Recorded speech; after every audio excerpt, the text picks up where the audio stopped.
ആഗോള ഇസ്ലാമിക ഭീകര സംഘടനയായ IS തീവ്രവാദികളെ റിക്രൂട്ട് ചെയ്തതിന് NIA അന്വേഷിക്കുന്ന കേസിൽ അറസ്റ്റിലായി ജാമ്യത്തിലിറങ്ങിയ സാദിഖ് ബാഷ വട്ടിയൂർക്കാവിൽ നിന്ന് വീണ്ടും പിടിയിലായ സംഭവം വലിയ ആശങ്ക ജനിപ്പിക്കുന്നതാണ്. വട്ടിയൂർക്കാവിൽ ഇയാൾക്ക് ഒരു ഭാര്യയുണ്ട്. ഇവരെ മൊഴി ചൊല്ലുന്നതിനായി വിളിച്ചു വരുത്തിയപ്പോൾ സംശയം തോന്നിയാണ് പിടിയിലായത്.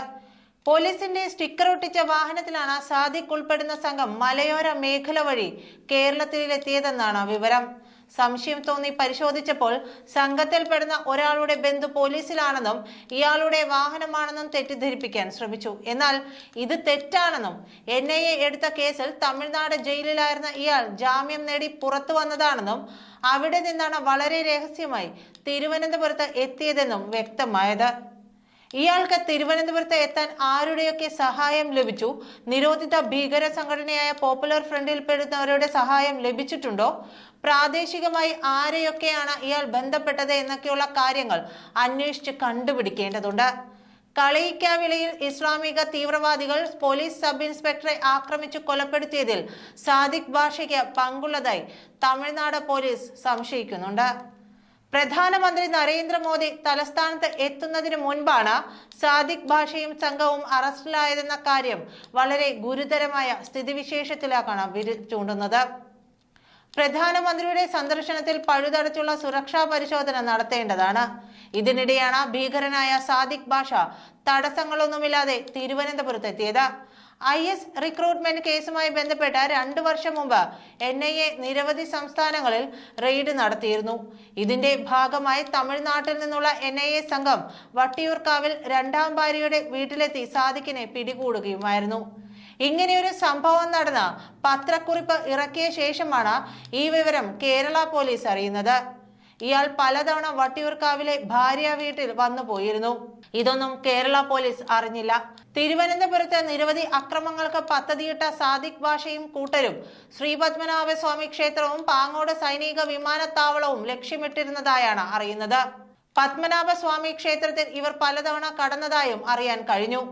ഇവർക്കൊപ്പമുള്ള സ്ത്രീ പ്രവേശിച്ചതിനെ തുടർന്ന് ഉത്സവ ചടങ്ങുകൾ നിർത്തിവെച്ച് ശുദ്ധികലശം നടത്തേണ്ട സ്ഥിതി വരെയുണ്ടായി.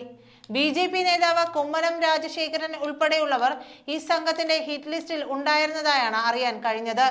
കേരളം ഇപ്പോഴും ഇസ്ലാമിക ഭീകരരുടെ താവളമായി തുടരുന്നു എന്നാണ് സാദിഖ് ബാഷയുടെ തിരുവനന്തപുരം സന്ദർശനം തെളിയിക്കുന്നത്. സംസ്ഥാനത്തെ ഭരണ സംവിധാനം ഇസ്ലാമിക ഭീകര സംഘടനകളുടെ പ്രവർത്തനത്തെ ഇപ്പോഴും ഗൗരവത്തിലെടുക്കുന്നില്ല എന്നർത്ഥം.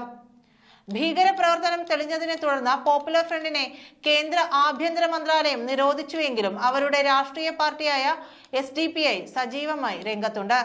ഈ പാർട്ടിയുമായി CPM-ഉം ഇടതുമുന്നണിയും ബന്ധം സ്ഥാപിച്ചിരിക്കുകയാണ്. കേന്ദ്ര സർക്കാർ PFIയെ നിരോധിച്ചതിനെ CPM-ഉം ഇടതുമുന്നണി സർക്കാരും അനുകൂലിക്കുന്നില്ല. ഇവരെ തള്ളിപ്പറഞ്ഞുകൊണ്ടുള്ള പ്രസ്താവന ഇറക്കാൻ CPM ഇതുവരെ തയ്യാറായിട്ടില്ലെന്ന വസ്തുതയും ശ്രദ്ധേയമാണ്. അക്രമാസക്ത ഹർത്താലിൽ പൊതുമുതൽ നശിപ്പിച്ചതിനെതിരെ PFI ഭീകരരെ പ്രതി ചേർത്ത് കേസെടുക്കാനും നഷ്ടപരിഹാരം ഈടാക്കാനും കോടതി ആവശ്യപ്പെട്ടിട്ട് പോലും സംസ്ഥാന സർക്കാർ വിമുഖത കാണിക്കുകയായിരുന്നു. പോലീസിലെ ഒരു വിഭാഗം പോപ്പുലർ ഫ്രണ്ട് ഭീകരരുമായി ഒത്തുകളിക്കുന്നതിന്റെ നിരവധി വിവരങ്ങൾ പുറത്തു വരികയുണ്ടായി. ഇതൊന്നും ഗൗരവത്തിൽ കാണാതെ നടപടിയെടുത്തെന്ന് വരുത്തുക മാത്രമാണ് സർക്കാർ ചെയ്തത്. ലോക്സഭാ തെരഞ്ഞെടുപ്പ് അടുത്തിരിക്കെ SDPIയുമായും ഇസ്ലാമിക ഭീകരവാദികളുമായും CPM സഖ്യമുണ്ടാക്കുമെന്ന കാര്യം ഉറപ്പാണ്. ക്രമസമാധാനത്തിന് ഭീഷണി ഉയർത്തുന്നതും രാജ്യസുരക്ഷ അപകടപ്പെടുത്തുന്നതുമൊന്നും CPM ഒരു പ്രശ്നമായി കാണുന്നില്ല. സാദിഖ് ബാഷയെ പോലുള്ളവർ കേരളം സുരക്ഷിത താവളമായി കാണാനുള്ള കാരണം ഇതാണ്. ഇതിനെതിരെ കേന്ദ്ര ഏജൻസികൾ ജാഗ്രത പാലിക്കുകയും ശക്തമായ നടപടികൾ എടുക്കുകയും വേണം. നന്ദി.